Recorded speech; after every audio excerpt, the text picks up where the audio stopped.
starting with the highest angelic order, which are the Seraphim, who are the direct caretakers of God and constantly venerate Him. Seraphim hover above the chariot of God and shelter it with their unfurled wings. Their main function is to perpetually and ceaselessly sing praise to God. They repeat, "Holy, holy, holy Lord, His glory fills the earth." This hymn is called the Trisagion.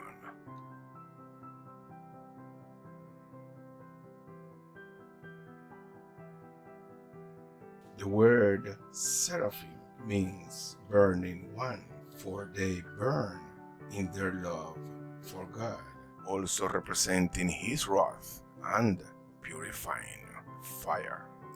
They were described by the prophet Isaiah when he visited the heavens, and they are described as having 6 wings.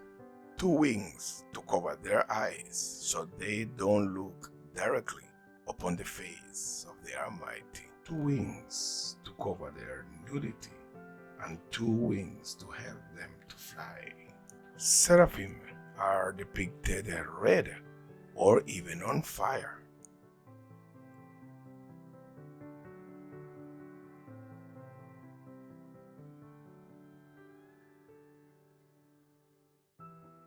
In descending fashion, the next order of angels are the cherubim. In traditional Christian angelology, they are regarded as the second highest order of the 9-fold celestial hierarchy. God sits upon angels who bear Him. These angels are cherubim, whose mission is to transport God in His glory. The cherubim form the throne of God, and they support the heavenly chariot from below. They serve in the place of wheels. These wheels are driven by spirit. They do not turn. Their motion is evidence of divine majesty. Cherubim are indeed faithful guardians, not only of the throne of God, but also of other holy sites. That is why, after Adam and Eve were banished from their earthly paradise, cherubim were posted to guard the tree of life with their flaming swords. They are also the guardians of the Ark of the Covenant, the wooden coffer containing the tablets of the law.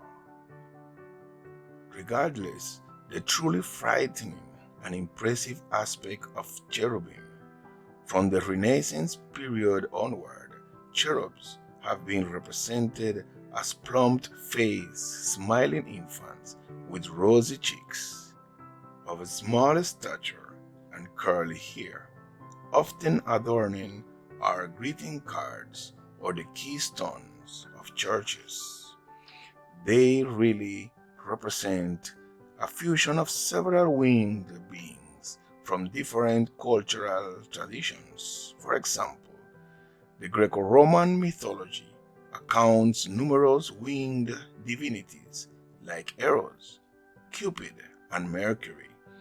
These are not the messengers of God on earth. As described by the books of Ezekiel and Revelations, cherubim are tetramorphs with 4 pairs of wings, and their body is made of 4 animals: a human side at the front, a lion side on the right, a bull side on the left, and an eagle side in the back.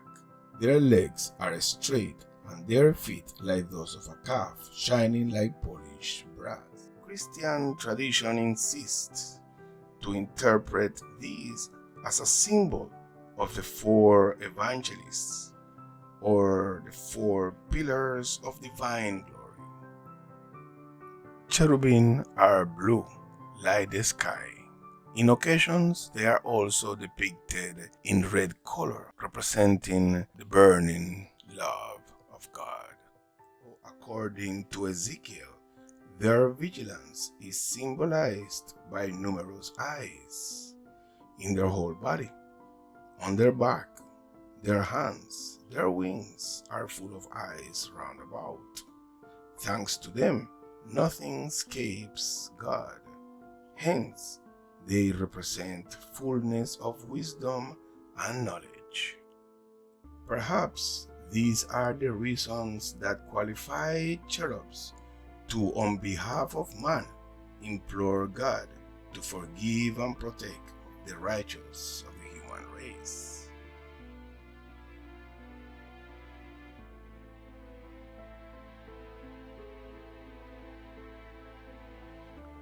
The third highest order of angels are the thrones, which are described both in Christianity and Judaism. They are the seat of God in His glory, and it is said to have the highest knowledge of the works of God and are deemed worthy of direct fellowship with Jesus. Thrones live where material things start to take shape.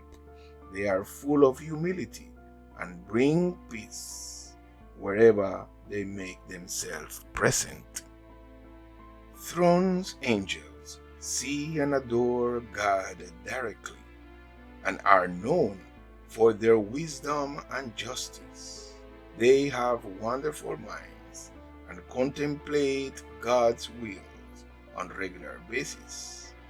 And with their strong intellect, they work to understand that knowledge and figure out how to apply it in practical ways.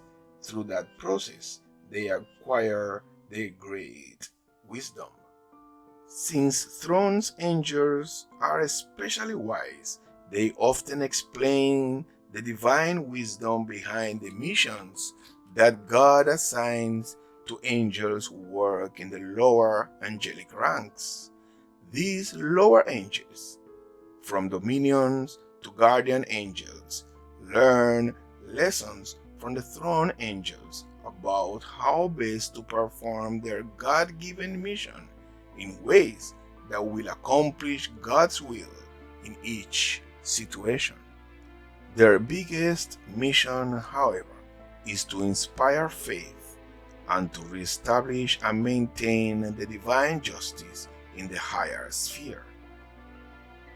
Thrones angels also enforce God's laws for the universe so that the cosmos work in harmony as God designed it to function throughout all its many intricate connections. The thrones are filled with brilliant light that reflects the brilliance of God's wisdom, and that enlightens their own minds. Enoch called the throne angels fiery coals, and he described them as wheels with eyes and wings.